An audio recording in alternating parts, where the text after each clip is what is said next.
and welcome back to this series of Uncovering the Secrets To, or Unveiling the Secrets To. And today I have the absolute pleasure to introduce to you my longtime friend, Sharon Veness, who I have known for almost 20 years. Can you believe that? Stop. It's not, is Seriously, it? Oh my almost God. 20, almost. So Sharon is an art therapist and holistic counselor who offers a holistic approach to business and personal development. She utilizes a range of storytelling and transpersonal art therapy processes to help you work through these issues or any issues you might face. As a transpersonal art therapist and holistic counselor, Sharon possesses the tools and techniques to help you explore your unconscious soul, find your purpose, and discover your desires in what you do. Now, this leads to you having an amazing business and an incredible life. Ladies and gentlemen, Sharon Veness. You make me sound so good. I know, right? But you are. But you are. Oh, now that we got the formalities out of the way, let's have some fun. Thanks. Now, I love it. Sharon, as I've said, I've known you for close to 20 years. I remember that your daughter, who's what now, 17? 18. 18, yeah. She was in nappies. She was 3 months old when I met you. She was, My yes. goodness. So we were at a BNI meeting and I remember you walking in and I remember, I don't know whether it was you that said it or me that said it, but I remember seeing the image of a bodiless legs, a pair of legs walking behind you. And I thought, I need to know this woman. I need to get to know her. And lo and behold, here we are 18 years later. I know. I know. And I do remember when we were in that room and I saw you and I'm like, oh, I'm really scared to talk to her because I thought you were just this, like, I don't even know what it was. And then you came up and talked to me and I was like, oh, she's talking to me. She's And famous. I was so excited, and here we are. Can I have your autograph? Yeah. Anyway, so like I've said, I've known you for forever and I know your story, and you and I have been in each other's lives for that long that you've seen me at my worst. I've seen you at your best and you've seen me at my best as well. And you've been there for every step of the journey. And I hope I've been there for you every step of the journey as well. So for those people who are tuning in, who don't know Sharon Veness or what an art therapist is, I am really, really excited for you to share your journey or your origin story. Like, how did you come to be this fantastic art therapist? Okay, so I started my career life. Well, I wanted to be an artist when I was young, when I was in school, but you know, being a girl in the 80s, it was sort of not a done thing. Like, art was a bit woo-woo and you'll never make money. So steered into a different direction totally. I became an accountant for small business, so running small business and working with people in small business for many, many years, also as an employee and a business owner, which is why I'm very passionate about working with business people in the art therapy space, because I have got a lot of business experience, but now working in the art therapy and healing and wellness space, it really just goes together, because we all have a lot of doubt and mindset issues that we have within business, but finding out where they come from is something that really is something I love working with. And how I came to this, I was working for a company for quite a number of years, and I got quite unwell. And basically, I had to leave. And, you know, the company was really kind to me, because I didn't hate working there, but I didn't love working there either, because I would come home every day feeling like I'd forgotten to do something, but I didn't quite know what it was. And in my mind, I was like going through all my job tasks thinking, have I done this? Have I done that? You know, have I missed something? And always wondering what it was. Anyway, when I left, I realized what it was. And that was doing something that I really wanted to do, like that heartful, soulful work that I wanted to do. And when I found art therapy, I actually used art therapy for myself to get through some really tough times, to get through I had 6 months off work, so I did a lot of meditation, I did a lot of painting, I did art therapy. I'd started studying art therapy. And as a transpersonal art therapist, you have to do your own work as well as learn.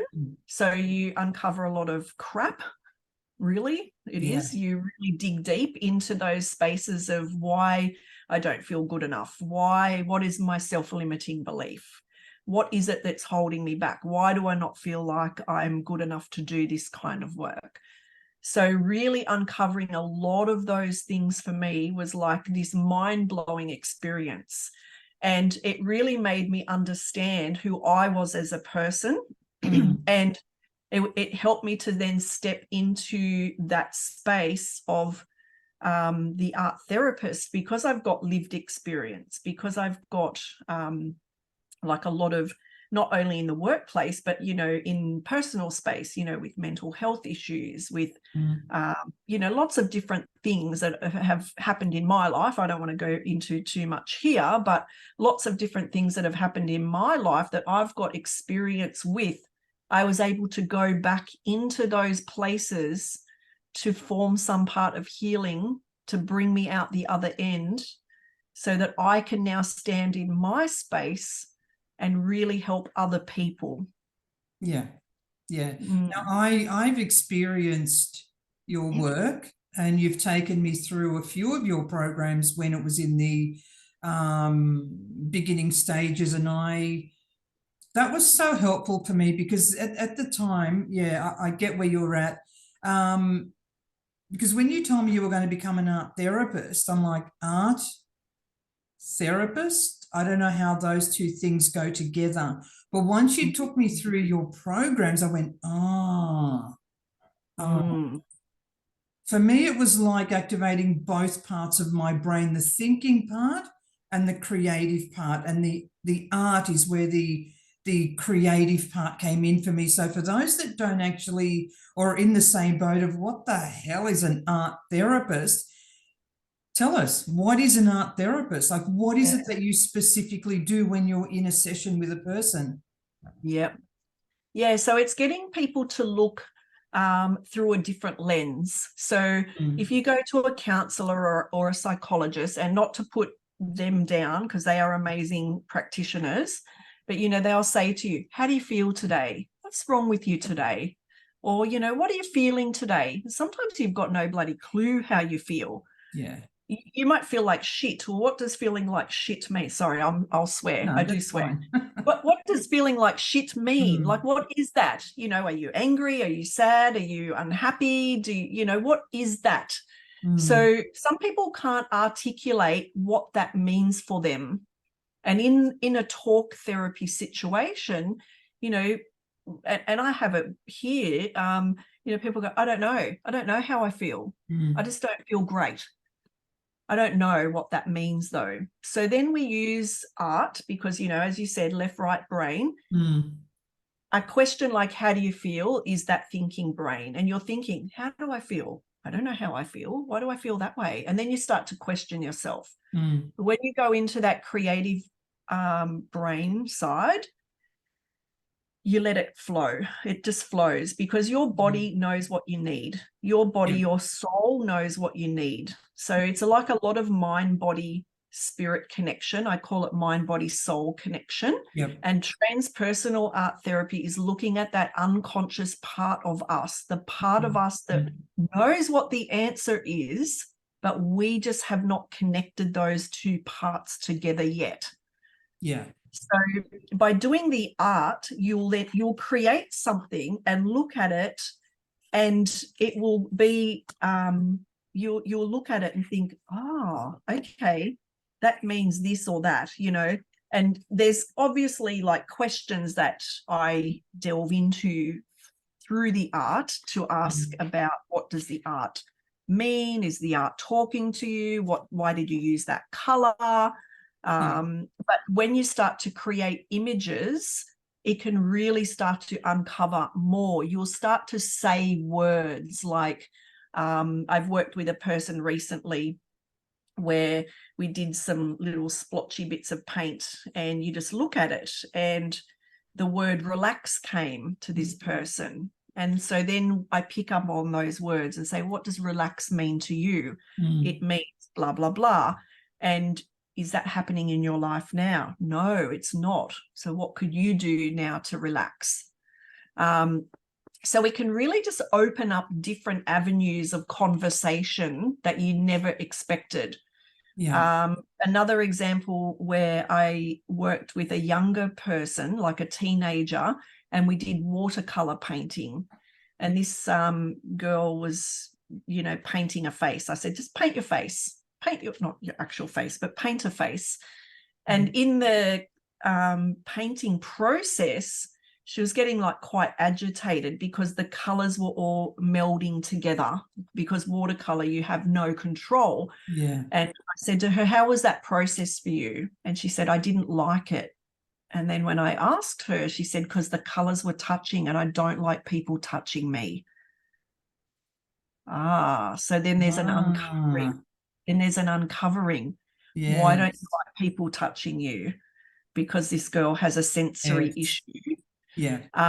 And touching for her is not a good sensory experience for her. Yeah. It's like, you know, people that don't like loud noise, or they might be very sensitive to light, for example. So this, for this particular girl, it was touching. She did not know that though, but it's uncovered because of the paint. So it's sometimes very subliminal things like that that can come out of an art therapy session. So it's not about me teaching you to do art. It's not about learning art. It's got nothing to do with art per se, but it's about using art as a way to explore. Yeah. That's what it felt like when you were just talking. It felt like when you're using the colors and the paint and the brushes or whatever medium you're choosing to use, it sort of puts you into that space of freedom. Is that the way you see it? It's like it's almost like, what are the words? It's like breaking down the barriers, allowing the left brain analytical side to sort of, I can relax now. Be quiet. Just turn off. Just turn off. We're over here being creative. So that's what it felt like when you were talking. It's like, oh yeah, it gives you that the space and the freedom to just flow. Yep, absolutely. Yeah. Okay, that's wonderful. So it's not, and honestly, you've answered so many questions that I had prepared for you. So art therapy, it's literally not about you teaching. Because when you said to me, come and do, I want to try this program out on you, come and do this particular program, I think one of my first questions to you was, I don't know how to draw. I can't even draw a stick figure to save my life. But are you finding that as well when you talk to people about art therapy? Is that their first impression as well? Yeah, I have lots of people who have resistance around that. I can't do art. And I'm like, actually, that's really good, because the worse you are at art, the better you'll be at art therapy. And they're like, what? Because there's no expectation. So, and I made the mistake. So I am an artist. I call myself an artist. And I went into training thinking, holy crap, I've got to draw these amazing pictures because I can art. But the thing is, the more you let down the barriers of doing something amazing is when you'll get the results. So just as an example, this is an art therapy picture. So literally a scribble with pencil, some splashes with a brush, and some more little splashes here. So what is it about this image for art therapy? It's not a painting. It's not anything. You would not have a clue what that is, but that is an art therapy process that was done. And there is meaning behind that. There's meaning behind the scribble. There's meaning behind these colors, behind these lines. Why does it look like a feather? There was a meaning behind that. So And why did it turn into looking like a feather? There was no intention there, right, yeah. but the meaning is behind it. Yeah. Right. So that's the therapy part. And then breaking down the parts of meaning the of it. image. Okay. Yes. Yeah. It's helping the person's brain unravel the meaning that they've put to that thing, or the meaning, the deeper underlying meaning of it all. Yeah. So what does the scribble mean? Like, you know, I can't particularly remember what this thing was, but you know, with the scribble, you know, oh, so angry, I couldn't even use a color. Okay, what were you angry about? Because the words come up. So then it's for me to then listen to words or phrases that they're using, so that I can then come back to them with those words and phrases to dig further into that. Yeah. You know, I use purple and it looks like a feather. So what does a feather mean to you? I really need freedom in my life. I'm just making some stuff up here, but what is it about your life that needs freedom? Oh, I'm in a bad marriage and I really want to leave, but I'm too scared. And that's what the anger in the background is. That's not my particular situation, but just as an example, do you know, like, so a really basic image can actually say a lot for a person. Yeah.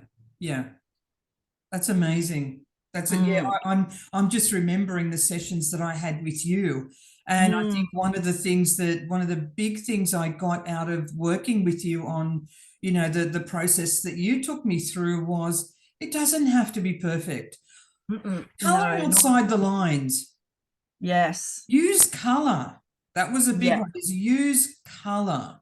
Yeah, lots of color. Lots of good, because the different color means a different. Okay, let me ask you this. So I love color. I think there's a meaning behind the color itself as well.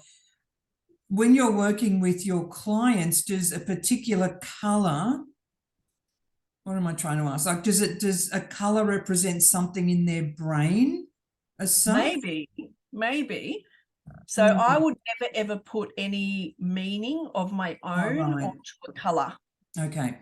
So I would never ever put a meaning onto an image, because you might see an image, say for example, you know, I might show you this picture, right? Yeah.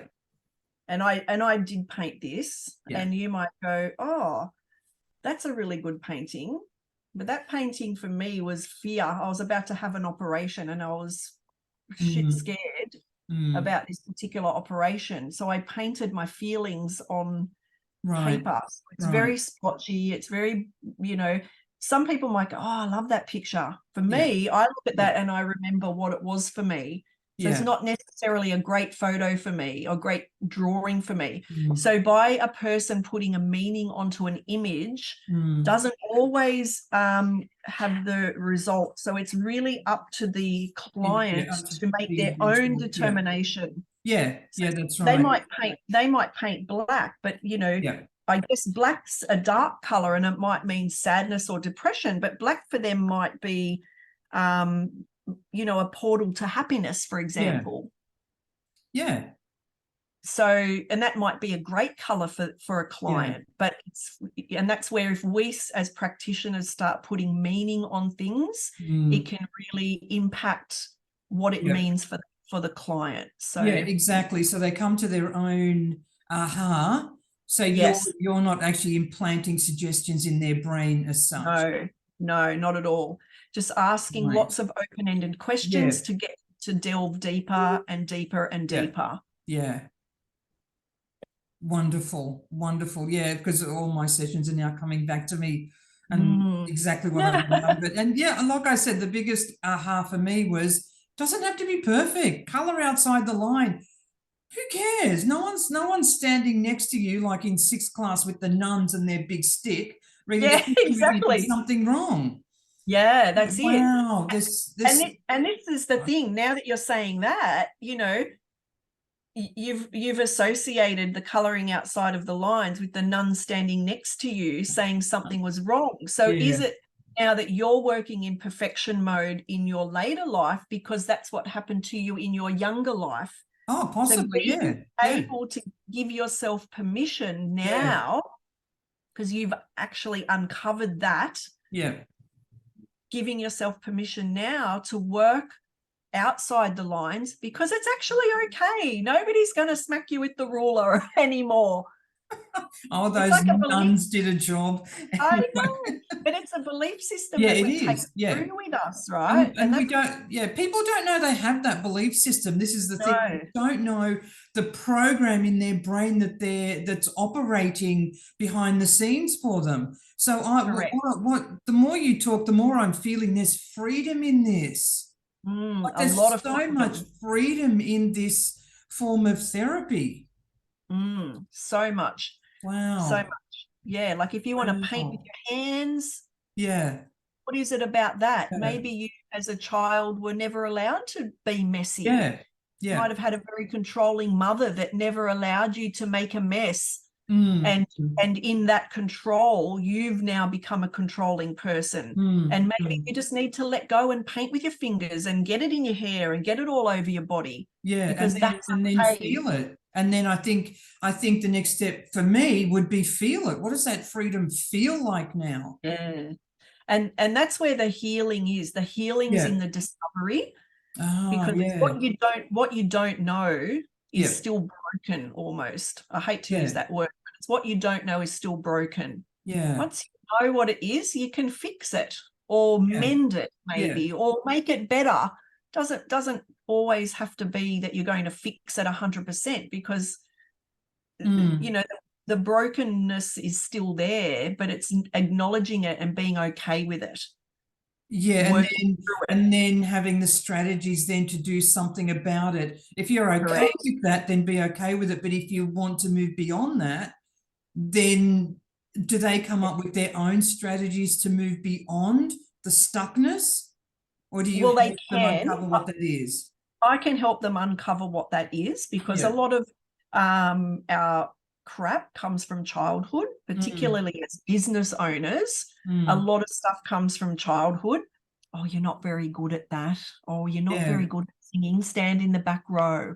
Oh, you're not very good at dancing. Well, maybe just make you a tree. So our brain then processes everything as we're not very good at. We'll make you a rock. Whatever, yeah. It doesn't process as we're not very good at singing or this or that. It processes as we're not very good at. And so every single thing that you have overlays into I'm not very good at. Yes, and I think that would then put up. Sorry, Sharon. I know we've got so much to say, but what I can see, just going on from that is that would then put up roadblocks. So you don't have the courage to try new things or to make a mistake as such. Correct. Wow. Yes, correct. Wow. And that's where a lot of the limiting beliefs come in. The limiting belief system comes in. Yeah. That's what you've believed your whole life. Yeah. And that's all you know. You've never had anybody to tell you otherwise until your body tells you, no, that's not right. Or you question it. Hang on a minute. I've got this business, or I've got this life, or I've got this husband or wife or whatever it is, relationship, but I'm screwing it up because of this or this. How can I fix that? And by uncovering those limiting belief systems, is where you can really bring the healing part of it in. Yeah, absolutely. And you don't know what you don't know until you don't know what you don't know, and then you know it, and then you can do something about it. Exactly. Yeah. Exactly. I love that. So, I love it. Yeah, well, you don't know what you don't know, and then you just continue doing what you don't know, and you do it beautifully. Yeah, exactly. Yeah, so look, next question is, and I know we're running out of time, and I hate that because I can talk to you for hours. I know. This is a question I ask myself all the time as well. So if you had the ability to travel back on your timeline, go and pay a visit to your 12-year-old self. Yeah. What advice would you give her right now that's going to change or possibly change the trajectory of her life? Ooh, my 12-year-old self. Yeah. Or 8 or 12. Oh my goodness me, so many things. I think in those years I was still very, like carefree and just very think outside the box, you know, very creative. It probably was, I'd probably go back to my 15, 16-year-old self. Perfect. And just say, just believe in yourself and stick with what you want, because it will come. Yeah. And really just don't listen to what other people have to say to you, because this is your journey, not theirs. Yeah. You know, and really, if I could have done this 20 years earlier, I would have loved it. Anyway, here I am now. It doesn't matter. And I think, you know, age obviously for me has its benefits, because you know, I've got life experience, and you know, I can bring a lot into sessions. But that's what I would just say. Don't listen to what others say, and just stick with what your passion is. 100%. I love that.